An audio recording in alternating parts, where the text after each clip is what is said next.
হ্যাঁ এই দেখ কবিকে খেতে দিয়েছি, দিয়ে দে।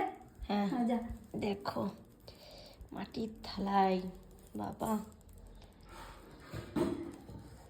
মাটির থালায় আলু ভাজা আর খিচুড়ি। দেখো শীতকালের দিনে বন্ধুরা খিচুড়ি তো ভালো লাগে। চলো এখন ডাকি গো, এই চলো দেখবা কিসে খিচুড়ি দিয়েছে, আসো। এত সুন্দর সাজিয়ে দিয়েছি না, মা দিলো খিচুড়ি রান্না করেছে আজকে।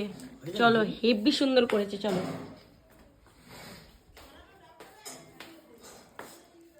বলো কেমন লাগছে? চামচ একটা এ নাও, দেখো খেয়ে টেস্ট করে দেখো। শীতকালের দিনে কারা কারা খিচুড়ি খেতে চাও আমাদের বাড়ি চলে আসো।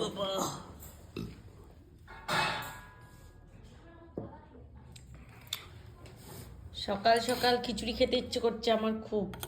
মাকে বললাম খিচুড়ি করো, শীতকালে খিচুড়ি ভালো বলো। কেমন তাকাও, কেমন লাগছে? ভালো, হেভি লাগছে না, ঝাল ঝাল। চলো ওখানে খেয়ে নি, তাহলে খেয়ে নাও, ঠিক আছে? ভালো হয়েছে খুব। কিন্তু গরম। ঠিক আছে চলো।